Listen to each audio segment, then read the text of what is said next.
Okay, welcome you to all the next video of ngram. In previous video we just understand the concept of ngram, why it is used, what is the value of n and all. Okay, now we going to solve one problem with the ngram. Okay, I already introduced this problem in previous video. There is a three sentence. Okay, for this particular data set is called data set or corpus, whatever they mention in the problem. Okay, and this type of problem they will ask. Now first find the probability using bigram. Now how to find the bigram, you know, the second word which we have to predicted which depend on the previous word means एक word दिया जाएगा आपको, उसके आगे का word आपको predict करना है, so that is called bigram. Now ये ठीक है कि मुझे नेक्स्ट वर्ड प्रेडिक्ट करना है, लेकिन उसका प्रोबेबिलिटी कैसे कैलकुलेट करेंगे that will I will tell you. Okay, now what is probability? I hope all of you know the concept of probability, that suppose one dice is there. In dice how many numbers are there? 1 2 3 4 5 6. So what is the probability of 1 when the dice is thrown? What is the probability of 2 to get when the dice is thrown? There will be a probability of 1 by 6 of each. Okay, so that is probability.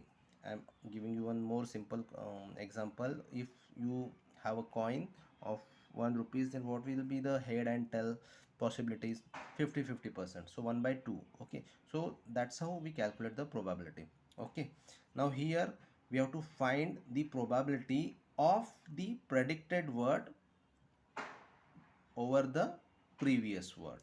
Okay, मुझे क्या find out करना है? Predicted word का probability find out करना है कि previous word के साथ क्या है उसका. ठीक है, so how to calculate this probability? Probability का फॉर्मूला क्या है? द काउंट ऑफ, ये कहाँ पे नहीं मिलेगा आपको फॉर्मूला, ये मैंने खुद वर्ड से निकाला है, मतलब explanation of this. Okay, so you will never get in any book में आपको इस टाइप का ही फॉर्मूला दिखेगा जो थोड़ा डिफिकल्ट लगेगा पढ़ाई करने में, लेकिन if you learn this you will get understood कि ये फॉर्मूला एक्चुअली क्या है. ओके, सो प्रोबेबिलिटी इसमें इस पर्टिकुलर एनग्राम में कैसे कैलकुलेट करेंगे कि काउंट ऑफ, सी मतलब काउंट ऑफ किसका है? Combination of previous word with predicted word. Okay, अभी ये combination of previous word with predicted word क्या है मैं आपको बताता हूँ. Then count of previous word. Simple, अगर ये प्रॉब्लम है तो मुझे आई एम इन दोनों के वर्ड के बीच में का प्रोबेबिलिटी फाइंड आउट करना है कि एम आई के बाद कितनी बार आ रहा है, इसका प्रोबेबिलिटी फाइंड करना है. बायोग्राम में क्या रहेगा? मेरे पास एक इनपुट रहेगा और मुझे सेकंड वाला प्रेडिक्ट करना है. तो एक तो मेरे पास रहेगा ना, तो आई के बाद एम कितनी बार आ रहा है ये मुझे प्रेडिक्ट करना है. तो उसका ही यही है कि कॉम्बिनेशन ऑफ आई एम, इसका काउंट इस पर्टिकुलर कॉर्पस में कितना है. सो आई एम का कॉम्बिनेशन का काउंट कॉर्पस में कितना है? 1 2, बस 2 टाइम ही है. और नीचे क्या दिया है? Count of previous word. अभी यहाँ पे मेरा प्रेडिक्टेड वर्ड क्या रहने वाला है? एम, और प्रीवियस वर्ड क्या रहने वाला है? आई. सो आई मेरा क्या है? Previous word. So count of previous word कितना है? आई का काउंट चाहिए, मतलब आई का काउंट कितना है? 1 2 3. सो मेरा काउंट कितना आएगा इसका? जब सॉल्व करेंगे तो आपको पता चलेगा ही. Combination of previous word with ये 2 आएगा और ये 3 आएगा, क्योंकि आई एम का कॉम्बिनेशन कितना है? 2 टाइम्स ही है उस पर्टिकुलर डेटा सेट में, और हमको वो डेटा सेट से ही कंपेयर करना है. ठीक है, so this way we calculate the probability. Okay, now for each and every word of that particular sentence that we have to calculate the probability. क्योंकि वहाँ पे उन्होंने कुछ मेंशन किया है. क्या फर्स्ट क्या लिखा है? सिर्फ find the probability using bigram, trigram, quadgram. Okay, so हम लोग बायोग्राम से ही फाइंड आउट करेंगे. Find the probability using bigram. बस अभी कौन सा किसका फाइंड करना है, किस चीज़ का फाइंड करना है, कुछ बताया क्या इन्होंने यहाँ पे? नहीं. सो हमें इस पर्टिकुलर प्रॉब्लम में 1 2 3 तीनों सेंटेंस का प्रोबेबिलिटी फाइंड करना ही करना है, अगर कुछ मेंशन किया नहीं रहेगा तो. Otherwise they will directly give you one sentence and they told you find the probability of using bigram. okay, but यहाँ पे कुछ मेंशन किया है क्या? नहीं. सो हमें सभी सेंटेंस का फाइंड आउट करना है बाय डिफ़ॉल्ट. ओके, सो हम लोग फर्स्ट सेंटेंस कंसिडर करते हैं.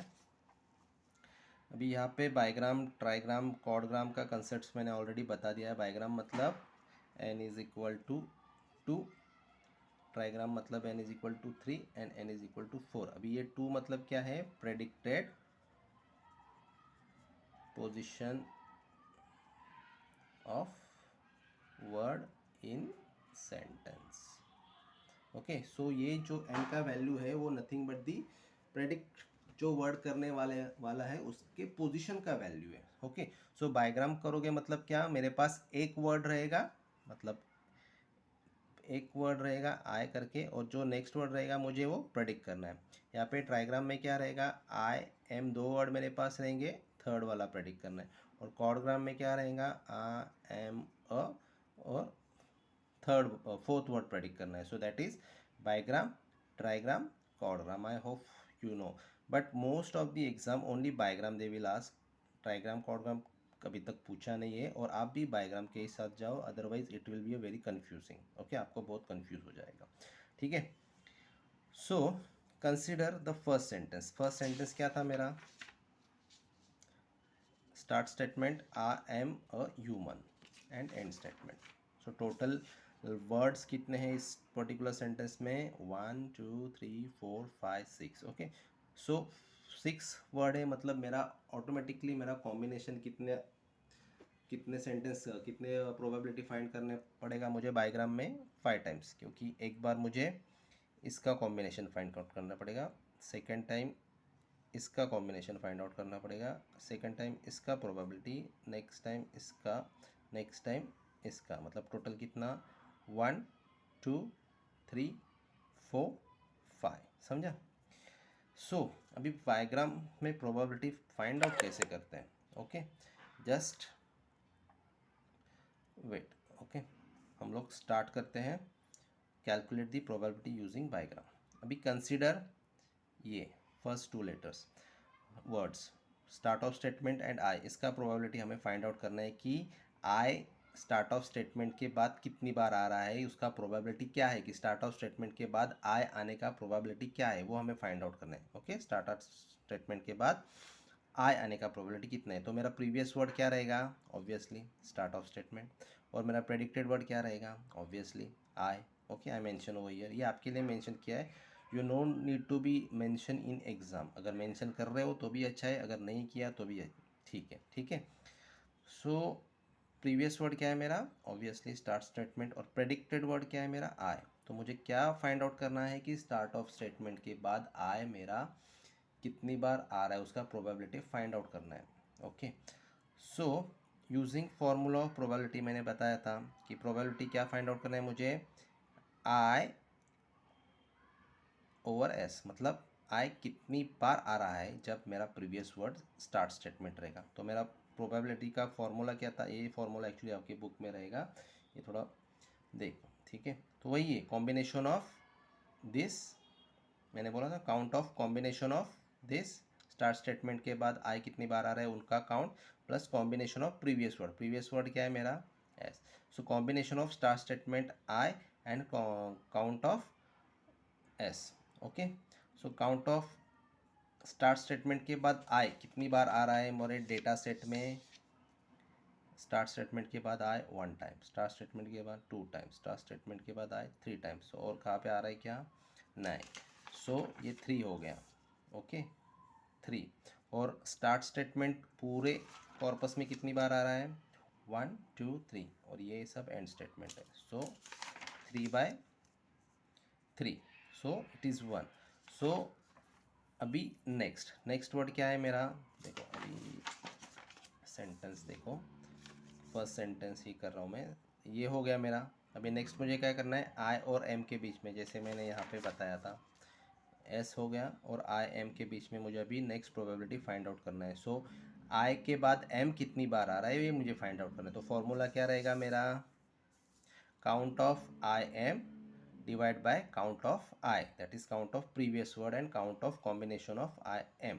सो डेटा सेट देखो अभी, काउंट ऑफ आई एम कितनी बार है, I am 1, I am 2, I am नहीं है, मतलब आई के बाद एम 2 ही बार आ रहा है, देखा पूरा कॉर्पस में 2 ही बार है कॉर्पस में। ठीक है, और मुझे प्रीवियस वर्ड क्या है, आई, और टोटल आई का काउंट कितना है, 1 2 3, और किधर आई क्या नहीं। सो ये क्या हो जाएगा, ऑब्वियसली 2/3, तो ये हो गया am I. So same way we have to predict for the next I am हो गया। अभी एम ए, उसके बाद ए ह्यूमन, और ह्यूमन के बाद एंड स्टेटमेंट। सो मुझे ये पूरे पांचों कॉम्बिनेशन यहाँ पे करने हैं one by one. Okay, so next क्या था, एम ए, एम के बाद ए एक बार आ रहा है पूरे कॉर्पस में, देखो एम के बाद ए आ रहा है कॉर्पस में, एक ही बार आ रहा है, और एम कितनी बार आ रहा है, 2 बार आ रहा है, तो 1/2। सो सेम वे ह्यूमन, ए के बाद ह्यूमन एक ही बार आ रहा है, लेकिन ए कॉर्पस में कितनी बार आ रहा है, 1 2, और ये एक ही बार आ रहा है, सो 1/2 again. Okay, 1/2 again. And last human के बाद एंड स्टेटमेंट, ह्यूमन के बाद एंड स्टेटमेंट एक ही बार आ रहा है, प्लस ह्यूमन भी एक ही बार आ रहा है पूरे कॉर्पस में। ह्यूमन के बाद एंड स्टेटमेंट एक ही बार आ रहा है, और ह्यूमन किधर आ रहा है, वापस नहीं आ रहा है, so 1/1 it is 1। So now find the probability of given sentence. So हमें भी फर्स्ट सेंटेंस, मतलब जो सेंटेंस था हमारा, कौन सा सेंटेंस था, ये वाला, ठीक है। इसका प्रोबेबिलिटी कैसे फाइंड आउट करेंगे, कॉम्बिनेशन ऑफ 1, ये जितना भी अभी हमने प्रोबेबिलिटी निकाला 1 2 3 4 5, इन सब का मल्टीप्लिकेशन करेंगे, ठीक है। सो सबका मल्टीप्लिकेशन करने के बाद जो आंसर आएगा that is the probability of that sentence. Okay, I hope you understand. ये प्रॉब्लम बहुत लेंदी हो जाता है, क्योंकि हर एक सेंटेंस का अगर आप निकालोगे तो बहुत लेंदी हो जाएगा। अभी सिर्फ मैंने एक सेंटेंस का ही निकाला, सो वैसे ही आपको अगले 2 सेंटेंस का निकाल के उसका कॉम्बिनेशन, तो ये आपका फर्स्ट वाला सॉल्व हो जाएगा।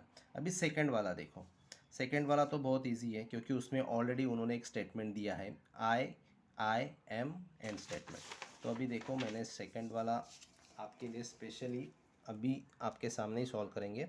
सो इसमें टोटल वर्ड कितने आ रहे हैं, 1 2 3 4 5। ओके, सो ये स्टेटमेंट किसने दिया है, ऑलरेडी गिवन इन एग्जाम। अभी आपको अब इसका बायग्राम से सॉल्व करना है, प्रेडिक्शन निकालना है। सो पहला कॉम्बिनेशन क्या आएगा, एस के बाद आई। सो फॉर्मूला क्या आएगा, प्रोबेबिलिटी क्या आएगा इसका, count of S I divide by previous word, count of start statement. Okay, so corpus देखो एक बार तो फिर आपको समझ में आएगा। तो count of S I, corpus में काउंट ऑफ एस आई 1 2 3, 3 बार है, ठीक है, और काउंट ऑफ एस 3 है, तो इसका 1 आ जाएगा।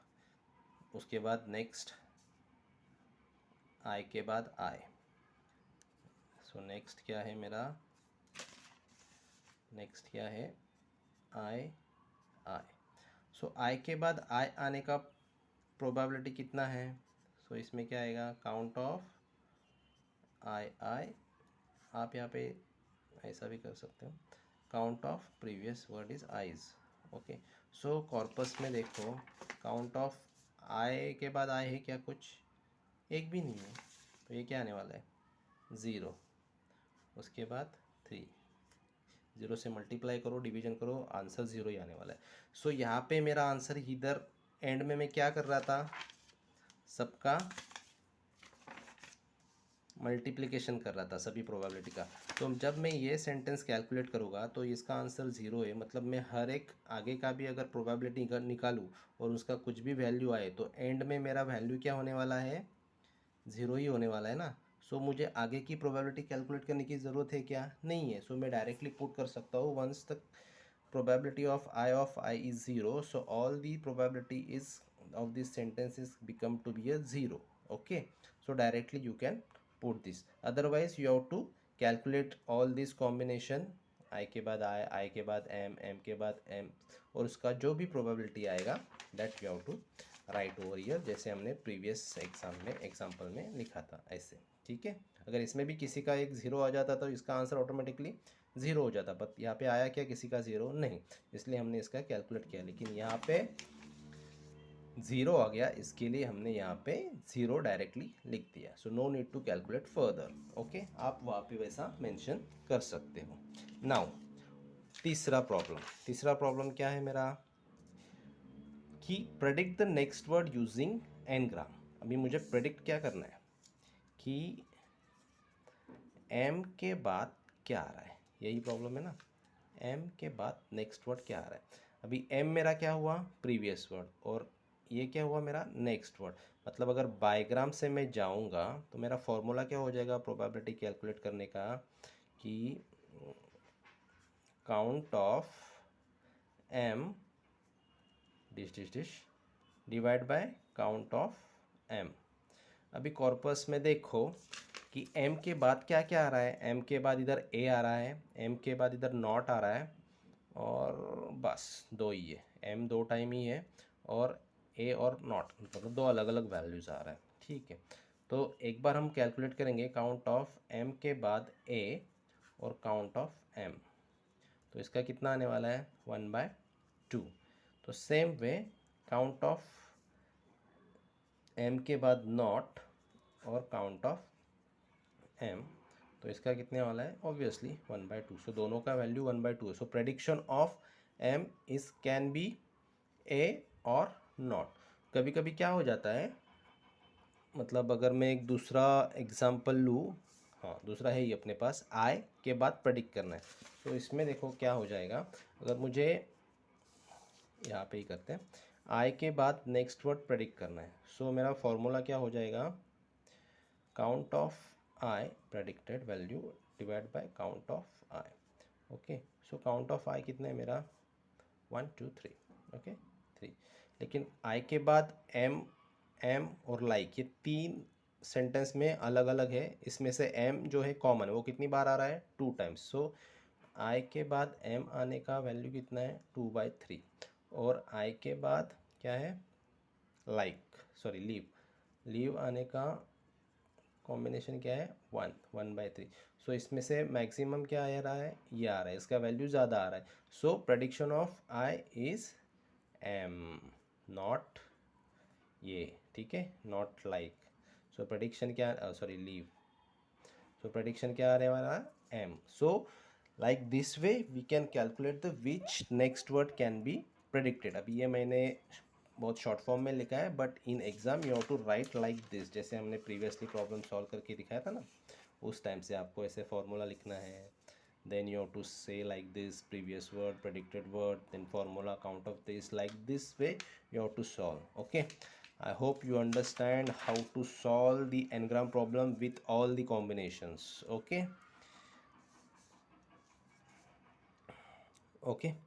so thank you.